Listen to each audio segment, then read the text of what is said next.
একটা সাবালিকা বেটি ছেলে আর একটা সাবালিকা বেটি ছেলের সঙ্গে খালি গায়ে গায়ে গা লাগিয়ে একই ল্যাপের তলায় একই চাদরের তলায় ঘুমাতে পাবে না। সব বসে বসে আপনারা টুকটুক করে তাকাইছেন। হ্যাঁ, ল্যাপের তলে দুটা বেটা ছেলে খালি গায়ে শুয়ে আছে, কেন পাবে না? আপনি খালি হুজ্জতি করছেন, কেন পাবে না?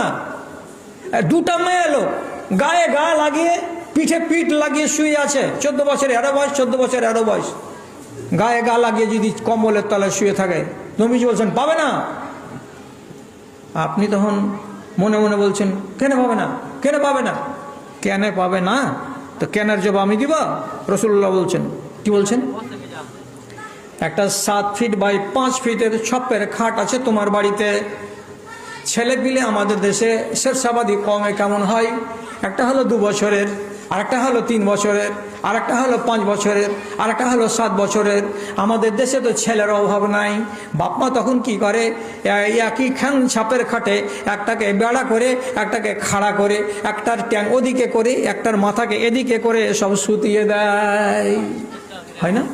শুয়ে আছে একই ছাপের খাটে 4-5টা ছেলে আরামে শুয়ে আছে, কার মাথা এদিকে, কার পাছা ওইদিকে, কার মাথা ওইদিকে, কার পা ওইদিকে শুয়ে আছে। এটাকে ওই যে এরা সবটি ভাই বোন, অসুবিধা নাই, অসুবিধা নাই।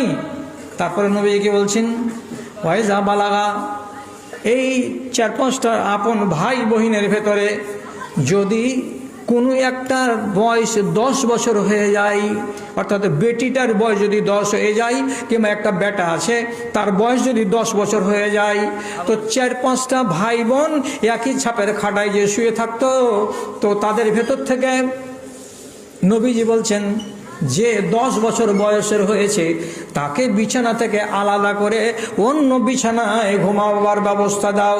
এই ছোট ছোট ভাই বোনদের সাথে তাকে ঘুমাতে দিও না। বেটি হলো আলাদা, বেটা হলো আলাদা। কয় বছর বয়সে বললাম? 10 বছরে। 10 বছর হতে গেলে ভাই বোনের মধ্যে এই ছেলেটা থাকতে পাবে না, অথবা এই মেয়েটা থাকতে পাবে না। নবী বললেন থাকতে পাবে না, আপন ভাই বোন। কেন পাবে না? কেন পাবে না?